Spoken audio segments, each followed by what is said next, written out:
បាលសង្កាត់អូជ្រៅបន្តបែងចែកផ្លែផ្កានៃកំណើនសេដ្ឋកិច្ចប្រកបដោយសមធម៌ជូនប្រជាពលរដ្ឋភូមិស្រែក្នុងសង្កាត់អូជ្រៅក្រុងកំពង់សោមខេត្តព្រះសីហនុមន្ទីរអភិវឌ្ឍជនបទខេត្តព្រះសីហនុបាននឹងកំពុងកសាងផ្លូវបេតុងមួយខ្សែប្រវែង390ម៉ែត្រទទឹង5ម៉ែត្រខណៈពេលនេះកំពុងចាក់ដីរៀបចំត្រាសេកាយកិនបង្ហាប់និងចាក់បេតុងដើម្បីផ្ដល់ភាពងាយស្រួលក្នុងការធ្វើដំណើររបស់ប្រជាពលរដ្ឋក្នុងមូលដ្ឋានហេដ្ឋារចនាសម្ព័ន្ធថ្មីលេចចេញនៅរូបរាងបន្តិចម្ដង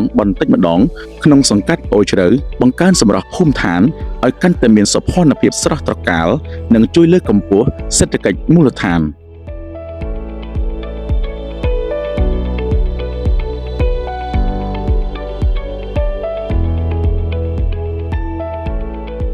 ខ្ញុំបាទជាប្រជាពលរដ្ឋនៅភូមិស្រែក្នុងសង្កាត់អូជ្រៅក្រុងកំពង់សោមមានសេចក្តីរីករាយសោមនស្សចំពោះថ្នាក់ដឹកនាំដែលអភិវឌ្ឍកសាងផ្លូវបេតុងអាមេនៅភូមិស្រែក្នុងប្រជាពលរដ្ឋយើងខ្ញុំរីករាយអបអរសាទរក្រៃលែងចំពោះថ្នាក់ដឹកនាំគ្រប់ជាន់ថ្នាក់ដែលបានជួយដល់ប្រជាពលរដ្ឋភូមិស្រែក្នុងពីដើមផ្លូវនេះឃើញថាវាលំបាកហើយក៏ខែភាសាវិញទឹកលិចតែពេលបច្ចុប្បន្នឃើញថាផ្លូវនេះក្រោយពីការអភិវឌ្ឍឥឡូវឈានចូលមកដល់ចាក់បេតុងទៀតឃើញថាប្រជាពលរដ្ឋភូមិស្រែក្នុងយើងខ្ញុំមានមុខមាត់ថ្មីនៅលើទឹកដីចាស់សូមអរគុណបាទខ្ញុំបាទឈ្មោះជីមដុលម៉ានជាមេភូមិស្រែក្នុង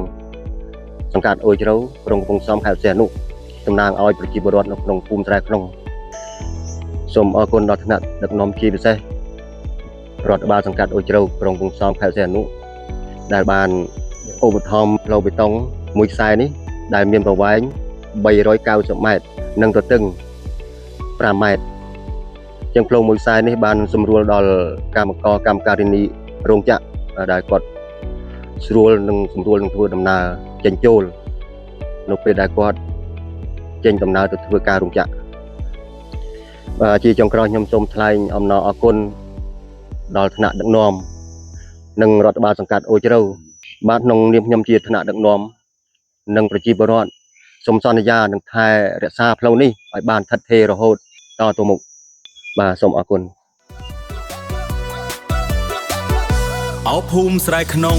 បងលងដួងចិត្តបងលងស្នេហ៍ស្និទ្ធផ្លូវបេតុងខ្វាត់ខ្វែងសម្រស់សែនស្រស់ស្អាតបវរ